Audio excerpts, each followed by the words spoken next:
Toss aside the touchy-feely notions of love in business and recognize the real power it holds.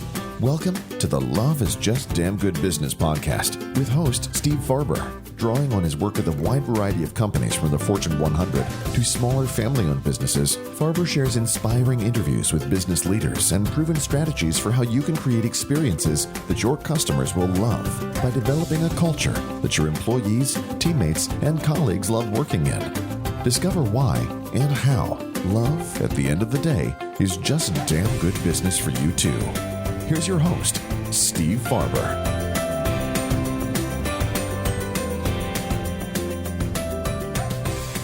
Hi, this is Steve Farber. I'm the founder of the Extreme Leadership Institute and the author of The Radical Leap, The Radical Edge, Greater Than Yourself, and Love is Just Damn Good Business.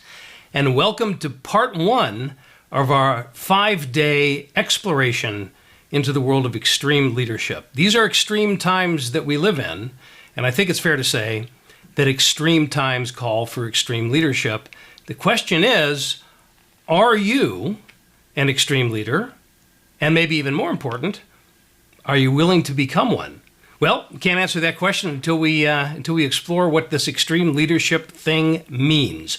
I will promise you that our exploration together over the course of this week is going to open up opportunities for you that you may not have even known that you have. And I'm going to encourage you to think about yourself and your role in business and in all the other roles that you play in your life, to think about that differently than you have before. My great thanks to my wonderful friends at Suntuity for making this possible. We have a lot of ground to cover, so I want to dive right in. But first, let me just give you a little bit of a background as to how I got here and to develop the experience that gives me something of value to share with you this week. I have been at the business of leadership development now for 30 years. And over the last 3 decades, I've had the opportunity to work with just about every kind of organization in just about every kind of industry that you can possibly imagine. So I've had a very broad-based experience, and I've met some incredible people. I've met some amazing leaders. And these are people that you don't necessarily even know exist, because they're not famous on a world stage, but they're famous for the impact that they have in their organizations. They're famous in the organizations that they have influence in. They're incredible people, and I've learned a lot from them. And I have to admit, I've also learned quite a bit from people that, to say it nicely, weren't so great as leaders. So we're going to explore what leadership means, but not just leadership. We're going to explore extreme leadership. So let me set the stage for you a little bit. Just to be clear, leadership is not about your position or your title. So if you're watching this right now and you're thinking, well, I like the idea of leadership, but I'm a salesperson, or I work in support, or I'm a customer service individual, whatever it might be. I'm not really a leader. I'm not anybody's boss. Nobody reports to me. So what does this have to do with me? So let's just be really clear. Leadership has nothing to do with your position or your title. It has everything to do with who you are, how you live, and your ability to influence people around you to change things for the better. And I believe that's an opportunity that's open to all of us. So we're going to explore not only the definition and the description of what extreme leadership is, but we're going to get into the practices. And I'm going to be giving you some very specific things to try out, to think about, to experiment with. So you may want to have something to write with, handy with, if you're a pen and paper kind of a person, or if you're a, computer or a tablet kind of a person, whatever it is, doesn't matter. Just a place to jot down some of your thoughts and some notes for things that you're going to want to be sure you remember so you can experiment in the way that works best for you. So I want to start with the underlying theme that's going to run through this entire week. First and foremost, we have to make sure that we're not posing as leaders and that we don't tolerate the posers among us. Now, you may have heard this term poser before. I'll tell you how I learned it in this particular context. I first learned this term from my son Saul, who's now 37 years old, and I learned this from him when he was 10. And I remember vividly it was when he was 10 because that's when he got his ear pierced. Not that there's anything wrong with that, of course. I just thought 10 was a little young, which may explain why he got his ear pierced when I was out of town. Actually, if you must know, his mother pierced his ear when I was out of town. That's my ex-wife.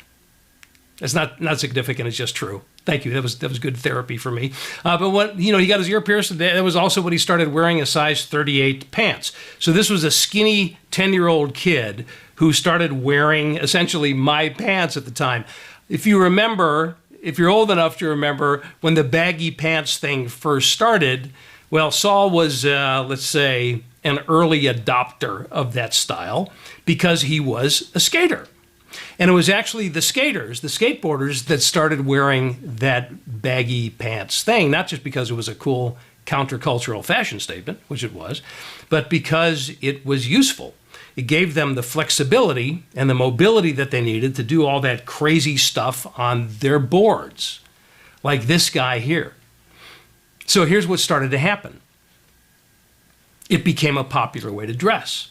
So pretty soon, you had all these other people dressing up like skaters, people who would never even dream of touching a skateboard, people who would never even dream of imagining to think about attempting something like this. A half pipe.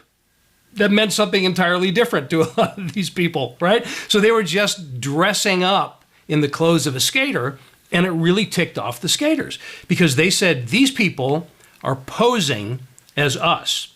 In other words, they're trying to grab some of our glory without ever putting themselves personally at risk, without ever sticking their necks out in any way, shape, or form.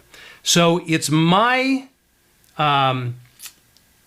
estimation that posers are everywhere. We see posers in every arena of life, and they're damaging. We see posers in the business world. We see it in the political arena. I mean, we all know that. We see it in the community arena. We see it in the family arena. And a poser is it's any time somebody, metaphorically speaking, dresses him or herself up in the clothes of a leader, right? Assumes the persona of a leader without significantly shifting the way they approach their work, the way they approach their relationship with the people around them, and the way that they view the world. So anytime somebody dresses up, so to speak, as a leader without making that shift, that's what I call the poser. And listen, we could talk about posers all week. Be fun to share some stories if we were sitting together in the same room and we could have, a long conversation about the posers we've known. And wouldn't that make us feel good? It'd be very therapeutic, of course, get it off our chest. We've all had the horror stories. But I think it's far more productive instead to consider the polar opposite of the poser. And this is where the phrase extreme leader or extreme leadership comes into play. So first of all, just a word about the phrase extreme leadership, because when you put those two words together, it creates an interesting dynamic, and there's a bit of a problem with it. On the one hand, we as business people, we're a little bit prone to buzzwords, right? We like grabbing onto a catchy new phrase, and then we use it to make ourselves feel good about being cutting edge and trying something new. Have you heard any buzzwords over the years? I mean, there are some classics, right? I remember way back when, for those of you that have been around long enough, re-engineering was a big buzzword. There was a book that came out actually in the early 90s called Re-Engineering the Corporation, and re-engineering became the buzzword of the day. And within about a week, I had clients that were no longer changing things. Now they were re-engineering them. I mean, the behavior didn't change, but the label did, so that sounded cutting edge. Move the stapler from the left side of my desk to the right side of my desk. What have I just done here? I've re-engineered my workspace, right? That's a productive day. I had a friend who was going through a divorce at the time. He told me he was re-engineering his domestic strategy. This is what we do with buzzwords. Leadership has become another one of those buzzwords. And if you take the phrase extreme leadership, it sounds a little buzzwordy too. Extreme leadership. Wow, what a catchy new phrase. Well, listen, it sounds, I would admit, a little bit like a marketing thing. And if you want to accuse me of, doing a little bit of that marketing stuff with the phrase extreme leadership, you would not be entirely unjustified, I admit. But that's not the problem. The problem with the phrase extreme leadership is that it's a redundant phrase. There should be no reason to modify the word leadership with the word extreme, because leadership, if we're really doing it, is already an extreme act. Leadership is an intrinsically extreme act because it's about the act of transformation on some level. It's taking nothing and turning it into something. It's taking something good and turning it into something great. It's stretching and growing our own skills and capabilities as human beings and doing that for the people around us. This is already extreme stuff. So extreme leadership is really just my way of saying real leadership.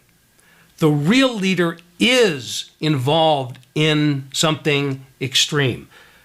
The extreme leader is a person, in my estimation, who puts him or herself at risk in order to accomplish extraordinary things, in order to strive to change the world for the better. Extreme leadership, simply put, is a wholehearted commitment to making things better, often at the risk of failure and sacrifice. So the first question I'd like you to consider for yourself, just let it soak in a little bit. I'm not asking you for a definitive answer right now, but when you think about this definition, wholehearted commitment, striving to make things better, not just get stuff done, but make things better, to the point where the downside to that might be my own risk, my own failure. Are you currently acting in a way that's consistent with that? And if not, are you willing to consider going to that level of extreme? And I will tell you that maybe, let's be honest, maybe the answer to that is no right now. But if you keep an open mind, what you're going to find is the payoff for willing to go into that world of extreme leadership is really quite extraordinary. And I'm going to give you lots of examples of this. So what we're going to be exploring, what we're already exploring right now, and what we will continue to explore throughout the week, is the detail, the framework, the roadmap around what extreme leadership is. And this is a methodology that I call the Radical Leap, which is also the title of my first book, which came out in its first edition in 2004. So these ideas have been out there in the business world for quite some time now, and not just in the business world, in the world of education and in nonprofits. And they apply everywhere. But the business world has been my playground for these 3 decades. And what I'm finding, as more people really understand and operationalize and make use of this Radical Leap framework, the evidence of the results that they get is piling up like crazy. So I'll share some of that with you as we go along. So LEAP is going to be our roadmap throughout the week. And it stands for love, energy, audacity, and proof. The extreme leader with conscious intent cultivates love, generates energy, inspires audacity, and ultimately provides proof. Now, if you happen to catch my session with the Suntuity online event a couple weeks ago, you've heard me talk a little bit about this first element of LEAP, which is cultivate love. Now, if this is a brand new concept to you, chances are you might be doing, this kind of thing. Wait a minute, man. I thought this was a business workshop. What the hell are we doing talking about love? And the reason is, if you might be feeling that way or a little hesitant, or you're tempted to dismiss it as California touchy-feely hoo-ha crap, I could say that because I live in California. Let me just acknowledge that, I understand. We are not accustomed to using the word love and business in the same sentence. And it does make some people squirm because our immediate knee-jerk definition of love is something sentimental. It's something a little bit, squishy or abstract.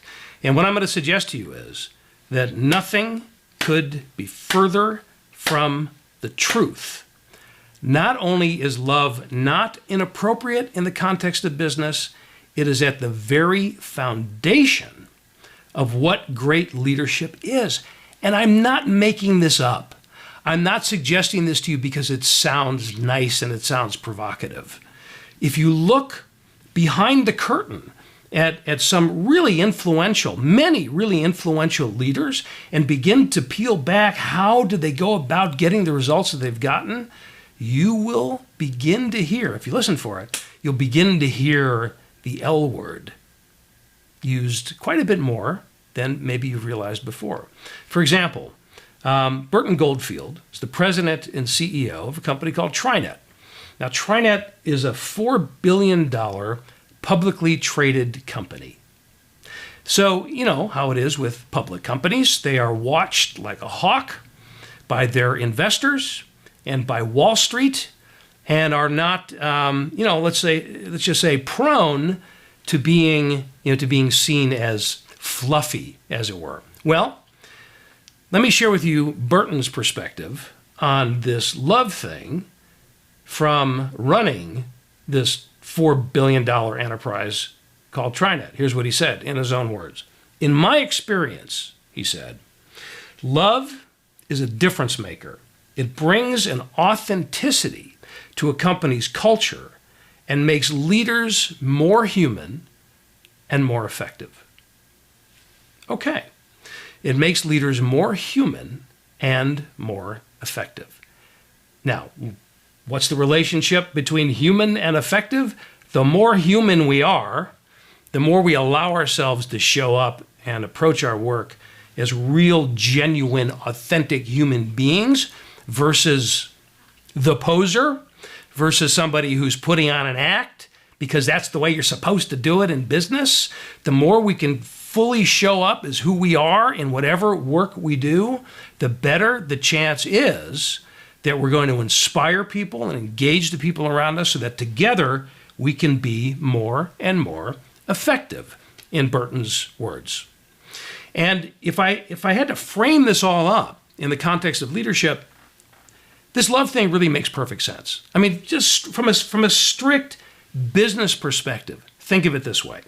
First and foremost, as business people, we need our customers or our clients to love what we do for them.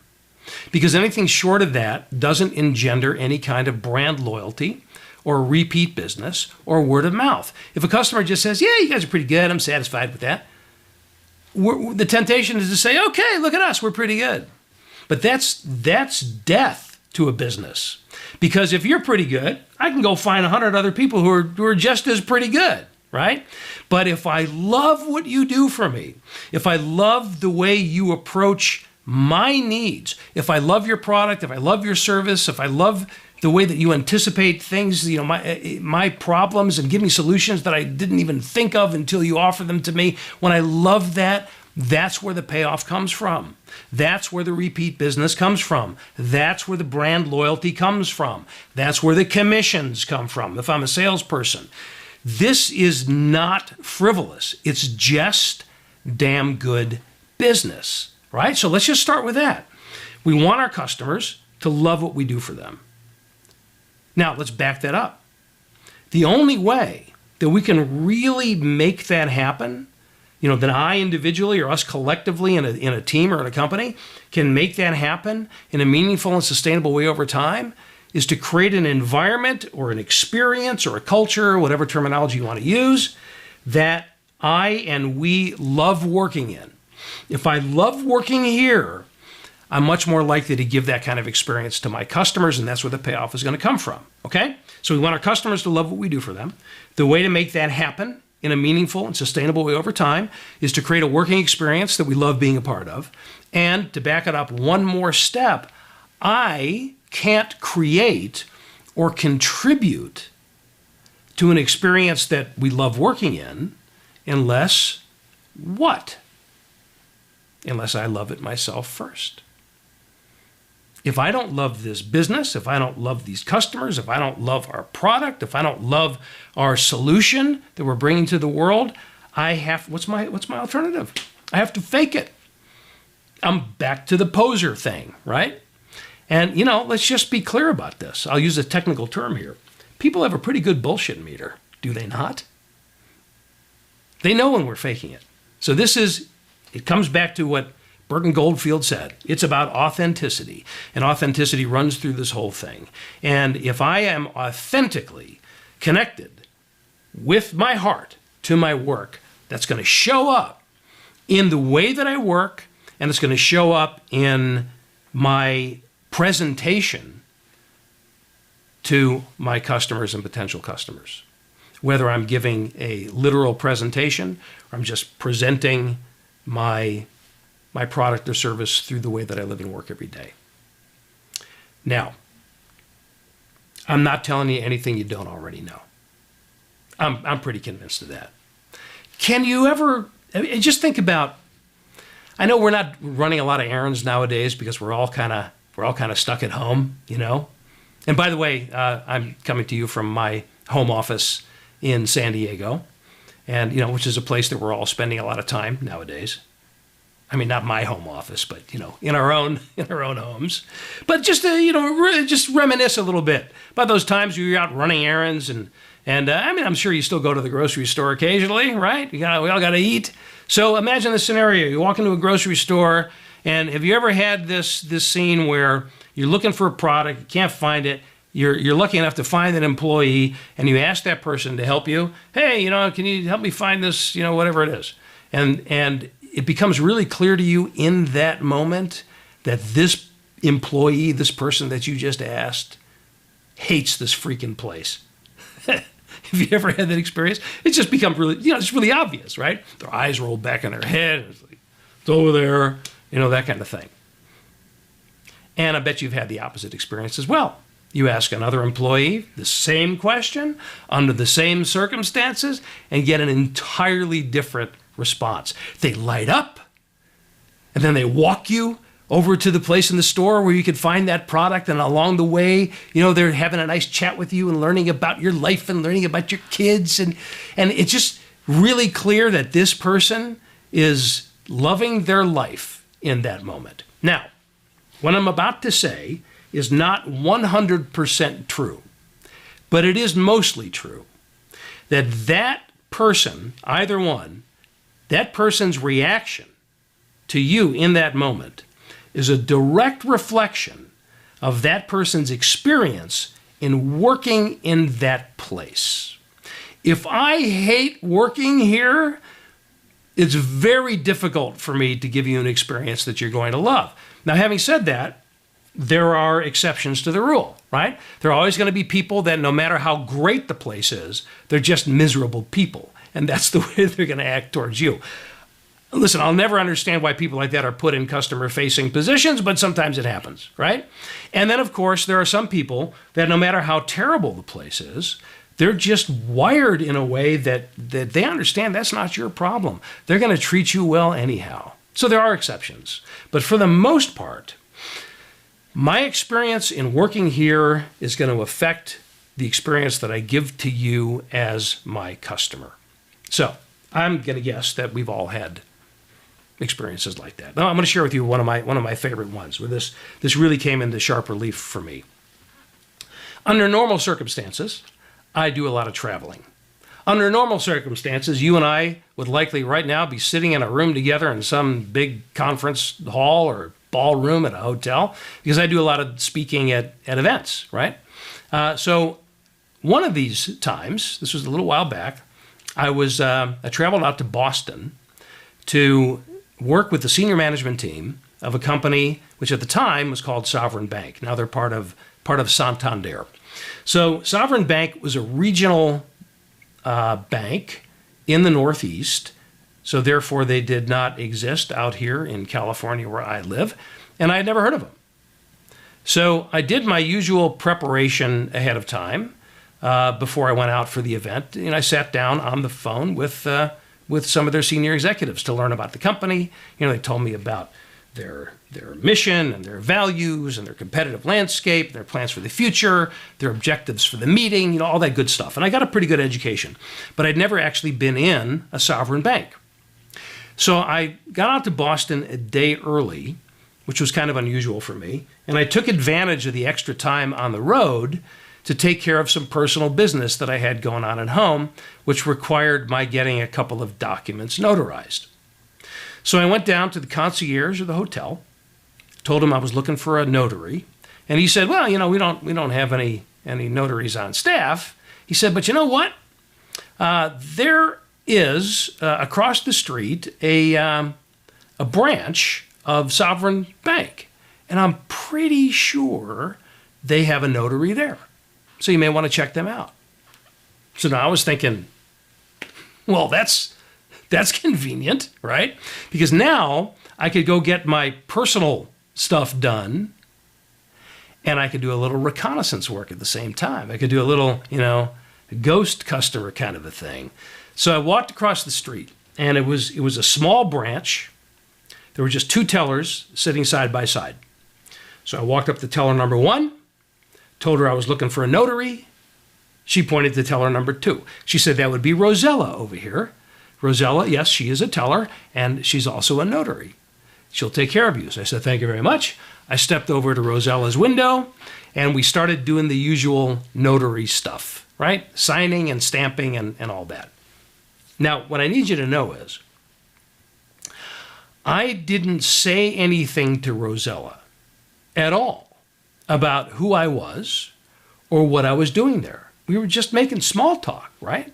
I didn't tell her that the next day in that hotel across the street, I was going to be sitting down with all the big bosses of the company that she works for, and that, her boss's boss will likely be there. I didn't say anything to Rosella about my philosophy of leadership. It was just sign and stamp and small talk, and she was quite lovely. But, it wasn't anything particularly profound going on. And then after she stamped the last stamp, I asked her a question that I've asked every notary I've ever used. What do you think that question was? What do I owe you? How much? And she said, oh, no, you don't owe me anything. This is just a service that we provide to our customers. And I said, well, Rosella, I'm not a customer. And she said, that's okay. Maybe you will be someday. And I thought, hey, that's pretty good. Right? So then I was struck with this inspiration to ask her this question, which in retrospect seems kind of obvious, but at the time it was just like this, in a flash, I realized, wow, I'm anonymous right now. So I can get a pretty good glimpse into the culture, into the experience of what it's like to work at this company if I just ask her a really simple question. So I said, kind of conspiratorially, right? Hey, Rosella, would you mind telling me, how do you like working here at Sovereign Bank? And I'm telling you, there was no hesitation. Her face lit up and she said, I love it. Just like that. I love it. No hesitation. And then she started telling me about that other bank that she worked for and how terrible it was. But this place was so different because people took care of each other. And then she started telling me about her customers and the kind of relationship she has with them, and that sometimes her customers stop in just to say hello, even when they have no business to do. And she's going on and on like this. Really wonderful stuff, right? And I have this odd habit that when I'm hearing something that's really relevant to my work, I like to take notes, right? So she's talking, and I'm writing on the back of one of these documents that I just signed. So what I'm going to share with you now is a direct quote from Rosella. This is one of the things that she said to me in that moment. And I quote, I love my customers and I get great pleasure from serving them, so I'm happy. So she started explaining this wonderful kind of dynamic. I love my customers, and which makes me want to take care of them, and I take care of them so well that sometimes they stop in just to say hello, even when they have no business to do. This is the kind of relationship she has with them, and just beautiful stuff, right? So at one point I looked up at her and I said, hey, Rosella, would you mind if I quoted you on this? And she said, would you like me to notarize it? So what do you think I said?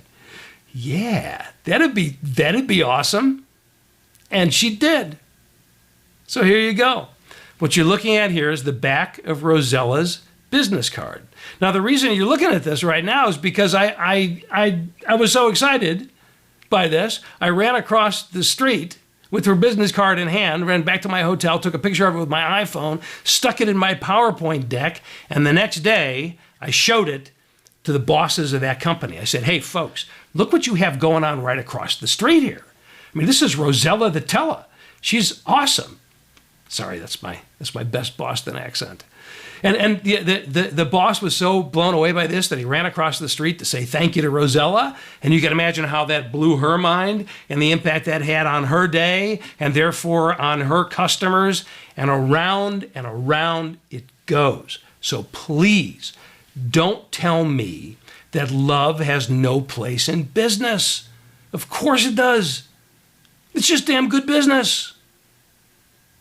So if that's true, and if we start to add it all up in a business, what implication does that have for the business as a whole, right? If you can imagine a whole company of Rosella-like people and the experience that they're creating for their customers, and therefore the relationship that they're developing between the company and those customers, and the loyalty that gets engendered as a result of that, and the money that they spend, and the people that they refer, all of that.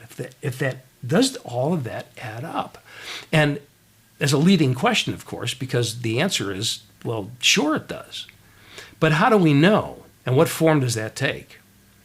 In other words, should that experience of love have an impact on the actual value, monetary value of the company? Again, it's a leading question. I probably wouldn't have asked it if the answer is no. So yes, it does add up. But don't take my word for it.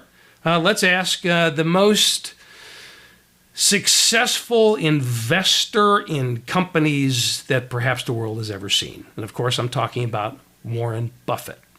So if you know anything about Warren Buffett, you know that Berkshire Hathaway has an incredible track record of finding companies that have value, buying those companies, keeping them part of their portfolio, and then seeing the value grow over time. Just an incredible track record. So everybody's always wanting to know what his secret is. And he's been asked that question 1,000 times. Well, I happened to catch an interview with Warren Buffett on the Motley Fool website. This was quite some time ago, actually. And I was really struck by this interview because it was rather informal, just he and the interview just sitting together on a couch with just one camera set up. And the question that he's been asked 1,000 times before, I'm sure, is, how do you do it? How do you account for your amazing track record? So if you know anything about Warren Buffett, you know that he's, among other things, almost like a savant when it comes to numbers. I mean, this guy can read a spreadsheet and extract meaning from it that most human beings can't see. So he talked a little bit about that, about his facility with numbers, and about their competitive analysis, and about how they look at the landscape and the management team and all of that. But then he said, in the final analysis, even when everything looks great on paper, before I buy that company, before I invest heavily in that company and make them part of our portfolio, I have to sit down in the same room with the CEO, and I have to look into his or her eyes. And there's something very specific that he's looking for. Here's what he said. I look into their eyes, and I try to figure out whether they love the money or if they love the business. If they don't love the business, I can't put my money into it. And then he goes on to say, if they do love the business and then I end up buying the company, he said, then my job is to make sure that I don't do anything that kills that love of that business. Now, I know this isn't hard science, but if you take a look at those words, in that short 15-second answer, he uses the word love 4 times. And then he goes on to say that the reason that's so important, or one of the reasons that's so important, is because if he looks into their eyes and he doesn't see the love there, but instead he sees dollar signs and he can hear the cash register ringing in the distance, for those of you who remember what cash registers are, then he knows that the only thing that this person is really interested in is the exit strategy and how quickly they can stuff their money into their own pocket and get the hell out of there. And he's looking to invest in an asset that's going to grow in value over time, and there's no way that's going to happen unless the love is there. So, again, here's where we are. We want our customers to love doing business with us. The only way to make that happen in a meaningful and sustainable way over time is to create an environment or a culture or an experience that people love working in, and that will have an impact on the value of the company. And the next step, let's break it down one more step, as I mentioned earlier, I can't help make that happen unless my heart is in it first. So all of this, my friends, gets very personal very quickly. And we have to start asking some pretty significant questions of ourselves. So to tee up this part of the conversation, I want to talk just for a minute about Steve Jobs and Apple. I'm not going to rehash the whole Apple story because, we all know it to some degree or another, and it's it's just part of our business culture, not just in the U.S. but anywhere around the world. But let me just summarize it like this, okay?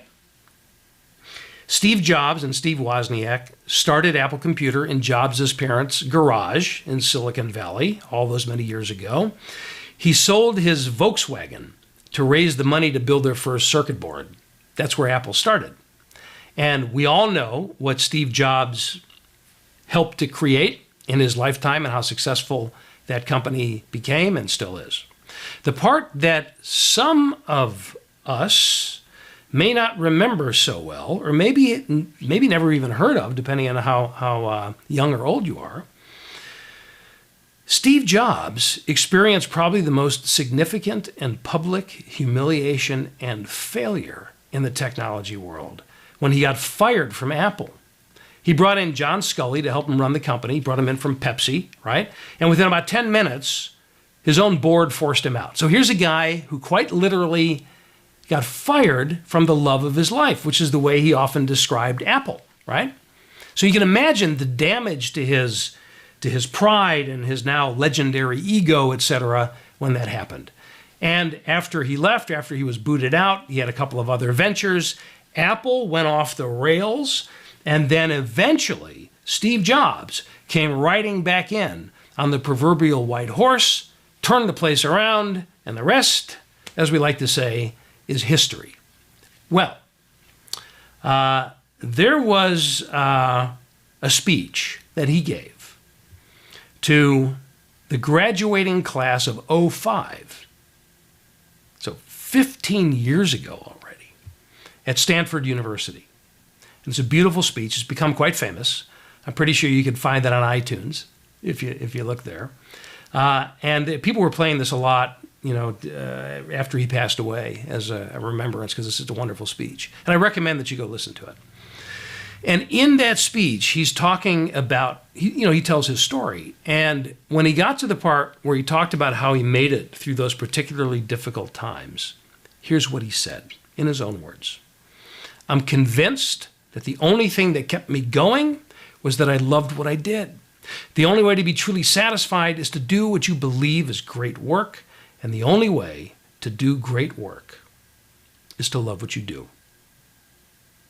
Or to say it another way, the only way to do great work is to love what you do. So, again, I'm not making this stuff up. So I have a question for you, but I want to frame it up in a way to think about this, because you might get the impression at this point that all I'm suggesting is that, listen, just love your work. Love your work and everything will take care of itself. Do what you love and the money will fall on your head. I wish it were true, but I don't think it's quite that simple. So here's the way I like to frame it up, and then I want to give you something to consider around this framework. Doing what you love is important, but it's not the whole story. Do what you love in the service of people who love what you do. Do what you love in the service of people who love what you do. So doing what you love is important, but, it's not the whole picture. I mean, one could argue that criminals are doing what they love too, right? That doesn't qualify them for extreme leadership, as far as I'm concerned. So yes, I want to do what I love, but I'm using that to serve you, right? So think of those as three different sections. I'm doing what I love. That's my connection of my heart to my work. If all I were doing was what I loved and I didn't really care about anybody else in that equation, that's just another way of saying narcissism, right? So yes, I'm doing what I love, but I'm using that to serve you, to give value to you in the service of people, those people being my customers, those people being my colleagues, those people being my family, those people being my community, whatever it is. Doing what I love in the service of people. And I'm not serving people simply because I know I'm supposed to, or I feel obligated to, but because I want to have an impact. And the greater the impact that I can have through that service that I give, the greater the likelihood is that that feeling will be reciprocated. In other words, they'll love me in return. So I'm doing what I love in the service of people who love what I do for them. And when you have a customer that raises their hand and says, I love you, that's your ideal customer. That's like Rosella's customers at the bank, right? On a one-to-one individual scale. And it's also true on a collective scale. A company's customers who love them are more loyal to the brand. So we can look at this on every level. But that's what we're after, right? When we have customers that say they love what we do, we know we're on the right track, and we want to develop more of those customers. Find those prospects and develop those customers who say they love us. So that's the framework. Now, you might be looking at those words or pondering those words and saying something to yourself like, well, that's a pretty good description of who I am and what I do. I just maybe haven't used those words before. Or you may be looking at those words and thinking, that would be nice, but I have a ways to go. So that's fine. Wherever you are on that spectrum, it's a great starting place. We just have to get clear on where we are. Where are we starting from? So this is what I'm going to suggest you do. Take each one of those elements and rate yourself on a scale of 1 to 10, 10 being the highest. So here's how we can frame it up. On a scale of 1 to 10, I am doing what I love. To what degree am I doing what I love? On a scale of 1 to 10. So what I'd like you to do right now is either just jot down what that number is or make a mental note of it. On a scale of 1 to 10, to what degree am I serving people? Give yourself a number, 10 being the highest. And finally, on a scale of 1 to 10, those people who I'm serving love what I do for them, love the way that I'm serving them on a scale of 1 to 10. So to what degree am I doing what I love?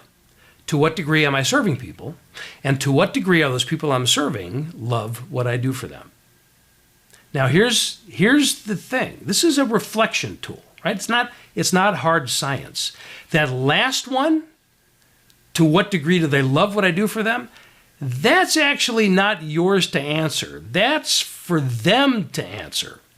So I would highly recommend that you seek out the answer to that question. What this is a variation on what is known as the Net Promoter Score. Net Promoter Score is a very simple and elegant way of measuring customer response, and it just asks a very simple question.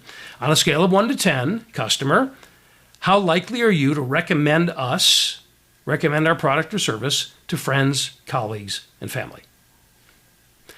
Now, the nuance here is that according to the Net Promoter Score approach, anything less than a 9 is unacceptable. So the only answer that we're striving for is a 9 or ideally a 10. That's really what we're after. And, we don't want to say, well, listen, I got an 8 out of 10. That's 80%. That ain't too bad, right? That's a fail in the Net Promoter Score world. So it's a very high standard that I'm asking you to apply to yourself.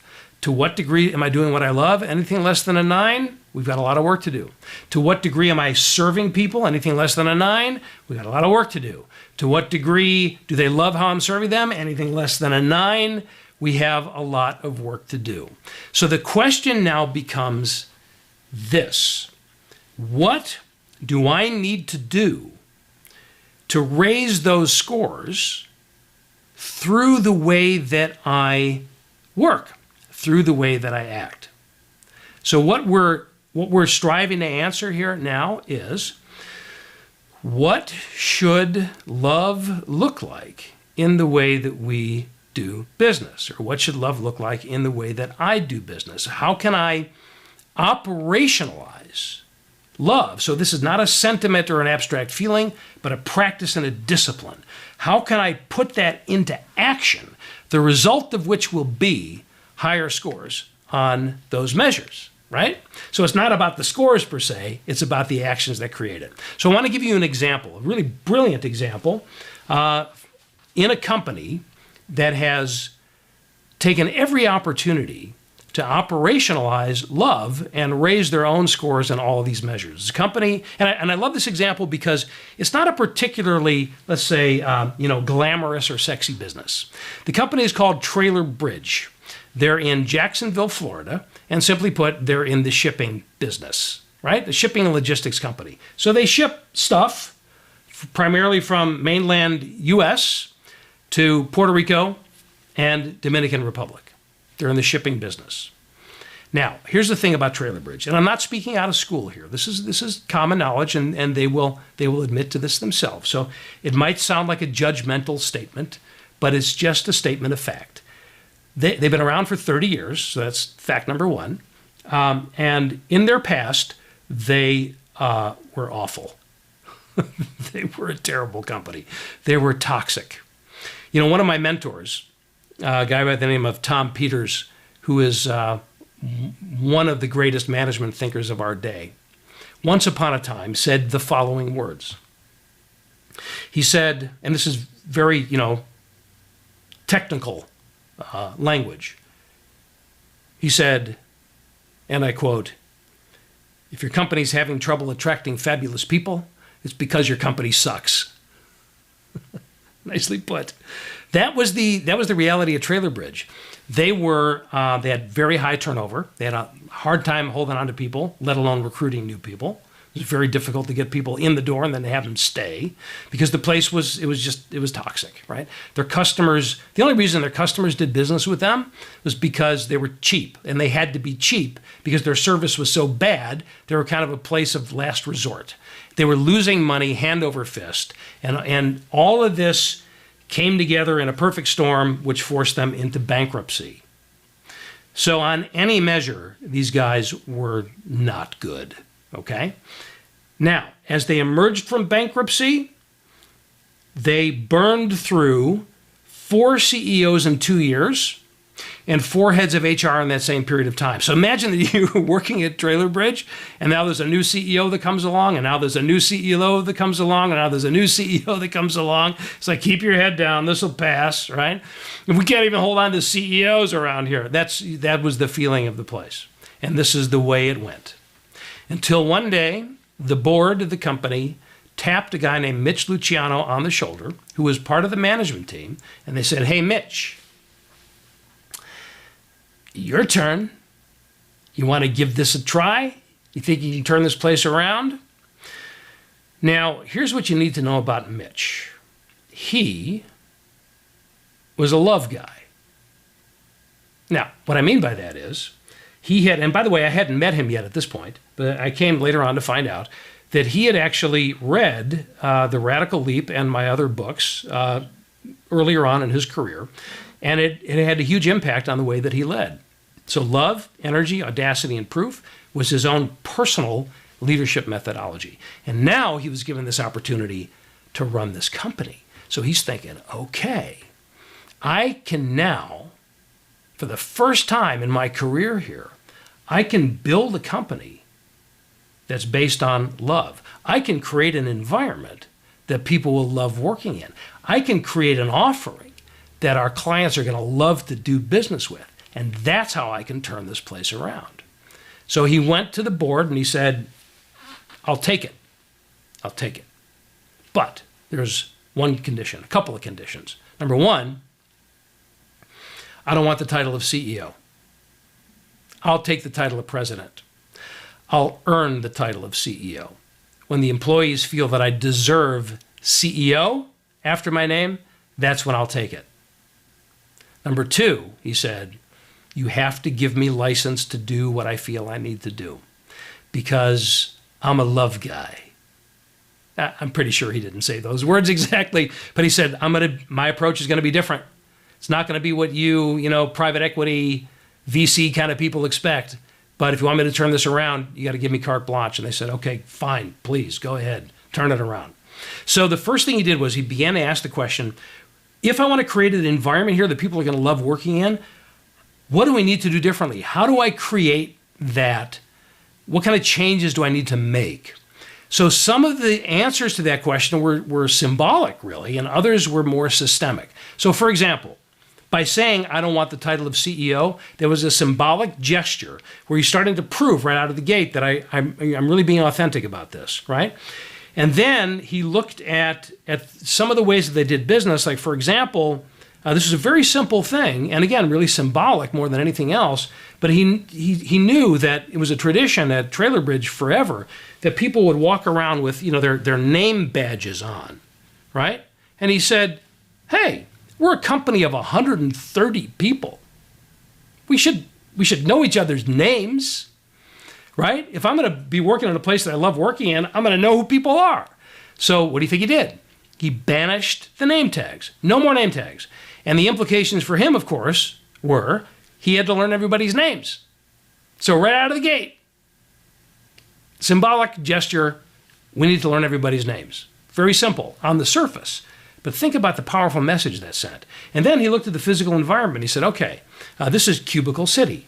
Floor-to-ceiling partitions everywhere you look. So now we have people that have worked together for years, literally sitting side by side, that rarely even see each other because they're in their own little cubicle cave all day long. So he lowered the heights of the cubicles, virtually forcing everybody to be able to, look over the partition and see into each other's eyes. And he told his managers, get out of your offices, get out there, meet people, wander around. Nothing new in this, right? It's not a new concept, but it was radical at Trailer Bridge because he's trying to create an environment that people will love working in. And in order to do that, he has to create, give them the opportunity to create relationships with each other, get to know each other.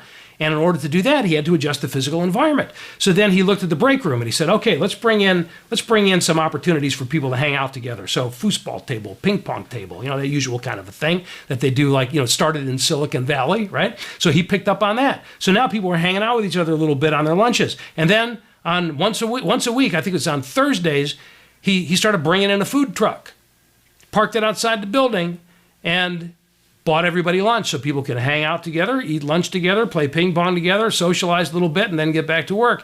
And that's become a tradition to this very day. Every week, they bring in a different kind of a food truck, and they all eat lunch together on the company's dime. And then he started to look externally. What do our customers think about us? We know what they think about us. They can't stand us. So what is it about the way that we approach them that's so terrible? And here's one of the many things that they saw. It had been a long-standing policy at this company that when they're shipping a barge of goods from, say, Florida to Puerto Rico, unless the barge was 75% full, it would not sail. Okay? Which, if you look at a balance sheet, it makes sense. If we only have 75% occupancy on this barge, we're going to lose money on the shipment. We're not in business to lose money, so we won't sail.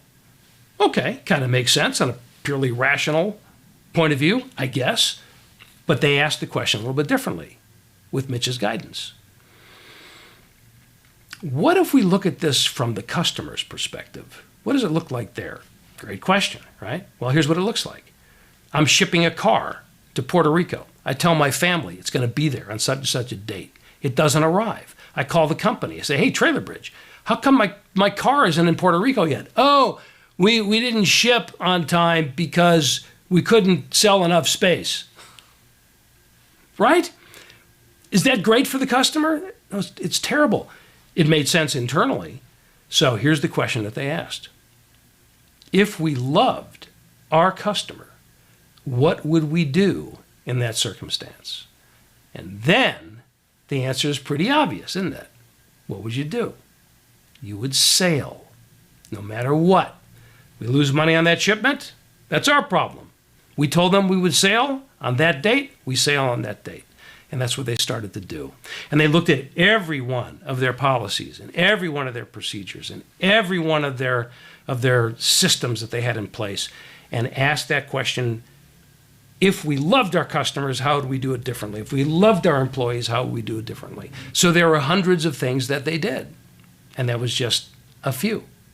Well, what happened? Well, let's start with that customer policy.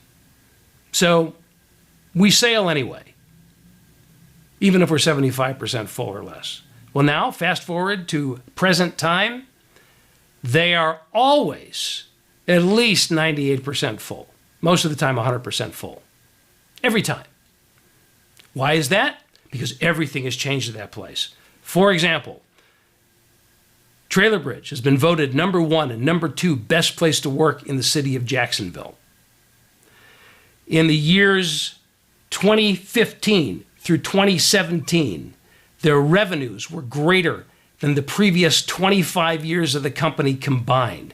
2019, on the tail of that, was the most profitable year in the history of the company. They're winning all kinds of customer service awards. Not only is their turnover low, but their recruitment cost is practically non-existent because they don't have to pay recruiters anymore. Why is that? Because now their employees are their best recruiters. Why is that? Because they love working there and they want to bring on other great people to work with them there. So they actually taught their employees some recruitment techniques and saved tons of money that they normally would have paid to external recruiters. And on it goes. So please, don't tell me that love has no place in business. Of course it does. So now, what are you going to do about it? So here's the question that I have for you as we bring this in for a landing to part 1 of our extreme leadership journey. Here's the question. Why do I love this business? You pick the context. Why do I love this business, this company, this idea, this product, this colleague, this team, this customer, whatever it is, and how do I show it? Why do I love this work, generically speaking, and how do I show it? So let me be very clear as to what I'm asking you to do with this question. I'm asking you to make it a habit of asking yourself this question frequently. And listen, I understand some days this question is easier to answer than other days. Some days, you start your work day and you say to yourself, why do I love this work? Let me count the ways. And it's lovely. And you can write a sonnet to everybody on your team and everything's glorious. And then there are other days where, let's just say, it feels a bit more like a stretch. The question doesn't even come out the same way. It's not, why do I love this? It's more like, why the hell did I sign up for this? And really all I want to do is go back to bed. So here's what I'll leave you with. The more difficult it is to answer this question, the more important it is to answer this question. So this question is designed to help you inspire yourself, to light your own fire. Why do I love this work? Explore it. And if that's too challenging a question for you, then maybe it's, what do I love about this work? See if you can find something that creates that little spark in your heart. The second part of the question, how do I show it, is the part that we have to answer behaviorally. And we'll explore more of that in our next 4 sessions together over the next 4 days. So remember, what we're exploring here is the methodology of cultivating love, generating energy, inspiring audacity, and providing proof. So we could look at those as 4 different elements, but really what this is, when it comes right down to it, it's all about love. If we can get this love thing down, the rest of the LEAP framework really takes care of itself, because love generates energy, love inspires audacity, and love ultimately requires proof. Thank you for listening to another episode of Love is Just Damn Good Business with Steve Farber. Join us again next time, because when customer and employee satisfaction just isn't enough anymore, we are here to back you up with specific ideas to operationalize love to make an enormous difference in your business, personal life, and the world around you. Visit our website at stevefarber.com to leave a review. And don't forget to share the love with your colleagues and friends, because after all, it's just damn good business.